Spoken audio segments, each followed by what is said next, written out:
Okay students, तो अब हम अगला टॉपिक यहाँ पे देखेंगे। तो इसका टॉपिक का नाम जैसे आपने देखा होगा, heat capacity versus specific heat capacity.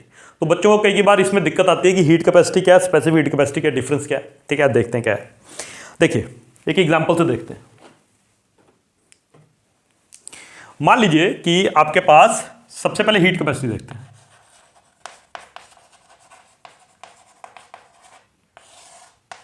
मान लीजिए कि आपके पास कंटेनर है कोई, ये एक कंटेनर है, एक ये कंटेनर है, या दो कंटेनर है मान लीजिए। ठीक है, इस कंटेनर में मान लीजिए वाटर है।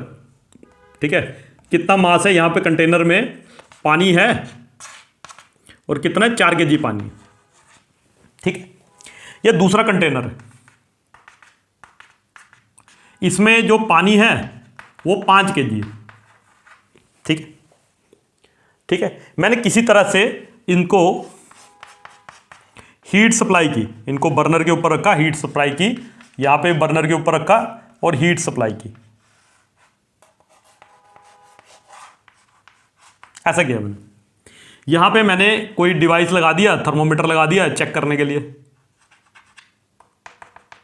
यहां पे भी थर्मोमीटर लगा दिया चेक करने के लिए। ठीक है, तो ये थर्मोमीटर हो गया। ठीक है, और ये वाटर हो गया। अब मैंने क्या किया, गर्म करना शुरू किया इनको। गर्म मैंने तब तक करना है जब तक इसका टेम्परेचर 1 डिग्री बढ़ नहीं जाता। इसका टेम्परेचर कुछ भी हो सकता है। पहले स्टार्टिंग में मान लीजिए 20 डिग्री था, इसका भी टेम्परेचर स्टार्टिंग में, इनिशियल टेम्परेचर दोनों का 20 डिग्री सेंटीग्रेड था, यानी कि 293 केल्विन था। ठीक है, स्टार्टिंग में। और मैंने क्या किया, इसका टेम्परेचर 1 केल्विन या 1 केल्विन 1 डिग्री जो होता है वो बराबर होता है। बराबर मतलब डिफरेंस जो होता है 1 केल्विन और एक यूनिट जो है वो बराबर ही होता है। ठीक है, डिफरेंस जिसकी बात कर रहा हूं। अगर आप डिफरेंस लोगे तो केल्विन स्केल और सेल्सियस स्केल में बराबर आता है, डिफरेंस जो बोल रहे हैं। इसलिए जब डिफरेंस की बात आती है टेम्परेचर के, तो आप केल्विन में चेंज कर लो चाहे डिग्री सेल्सियस में, आंसर सेम आएगा। अच्छा जी, तो अब क्या किया कि इसका टेम्परेचर ये था, तो मैंने क्या किया 1 डिग्री राइज किया टेम्परेचर, इसका भी 1 डिग्री, इसका भी 1 डिग्री, और चेक किया। तो जब मैंने चेक किया तो हम देखेंगे यहां पे थोड़ी ज्यादा हीट लगी और यहां पे हीट थोड़ी कम लगी। ठीक है, इसका मतलब यह है कि यहां पे मास के ऊपर डिपेंड कर रही है ये चीज, और यही होती है हीट कैपेसिटी। तो हीट कैपेसिटी को कैसे लिखेंगे, तो यहां पे लिखेंगे heat capacity is defined as heat required to raise the temperature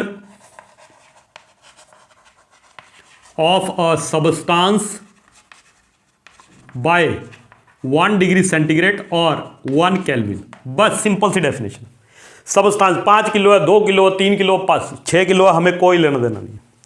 ठीक है, अब नोटेशन की बात आती है, कई किताबों में C डैश लिखा होता है, कभी C, तो मैं हीट कैपेसिटी को C से लिखूंगा जानबूझ के, और स्पेसिफिक हीट कैपेसिटी को S से लिखूंगा। ठीक है, तो C इक्वल टू कितना हो जाएगा, क्या फार्मूला इसका, Q/T, यानी कितनी हीट लगी per unit rise in temperature. ये है हीट कैपेसिटी।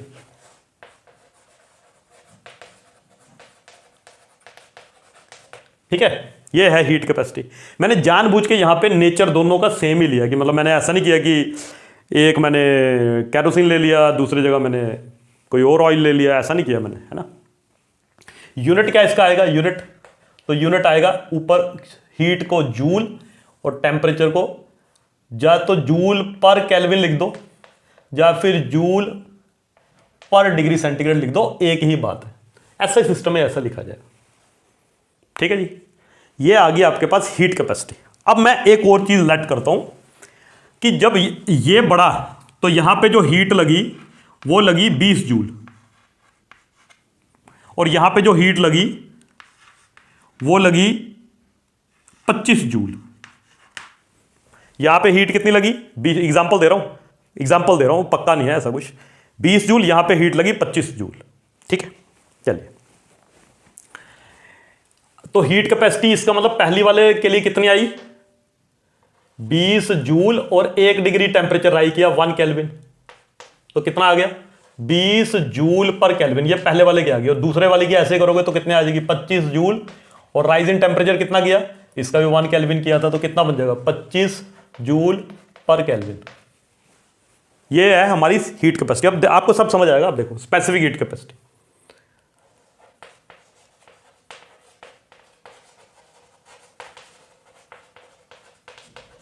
इसको कैसे डिफाइन करते हैं, इसको डिफाइन करते हैं, it is the heat required to raise the temperature of 1 kg। देखो यहां पे हमने मास स्पेसिफाई नहीं किया था, सीधा सबस्टांस लिख दिया था, लेकिन ये 1 kg के लिए है, ठीक है। Temperature 1 kg of substance by 1 degree centigrade और 1 केल्विन, यानी कि किसी 1 किलो सबस्टांस की बात करें, 5 नहीं, 7 नहीं, 10 नहीं, उसका टेम्परेचर 1 डिग्री बनाने में जितनी हीट लगती है वो है हमारे पास स्पेसिफिक हीट, ठीक है, स्पेसिफिक हीट कैपेसिटी, ठीक है। ठीक है, इसको ऐसे डिफाइन करते हैं, it is also defined as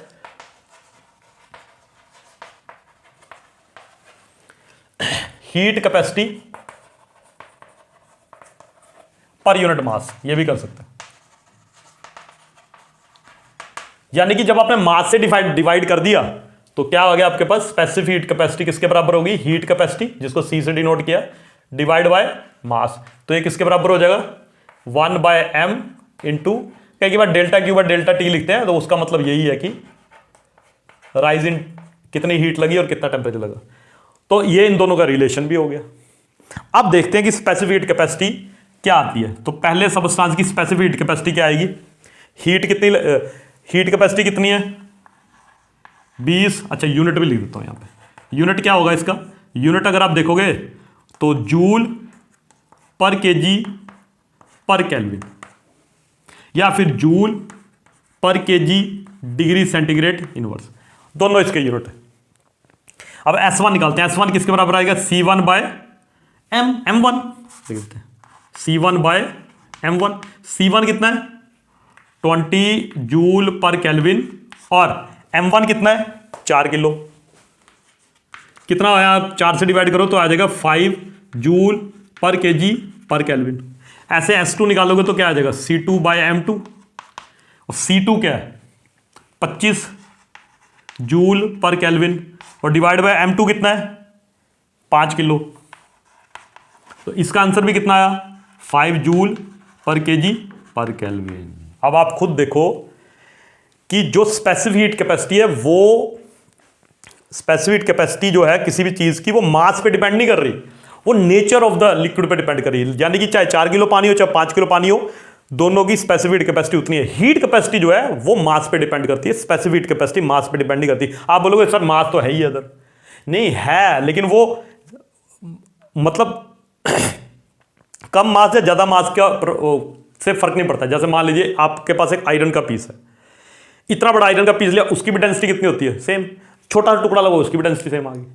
अब यहां पे हुआ क्या, यहां पे हीट ज्यादा लगी ना, कहां है, हाँ, तो मास भी ज्यादा है, तो जब डिवाइड करोगे सेम आएगा। यहां पे हीट कम लगी लेकिन मास भी कम है, डिवाइड करोगे तो सेम आएगा। तो स्पेसिफिक हीट कैपेसिटी किसी पर्टिकुलर सबस्टांस के नेचर को बताती है, उसके इंट्रिंसिक प्रॉपर्टी है। जैसे रेजिस्टिविटी है ना, वैसे ही आप ऐसा तो नहीं बोल सकते इतने मोटे मेटल की रेजिस्टिविटी अलग है, पतली सी वायर की अलग है। रेजिस्टिविटी तो सेम होती है क्योंकि वो उसके इंटरनल स्ट्रक्चर पर डिपेंड करती है।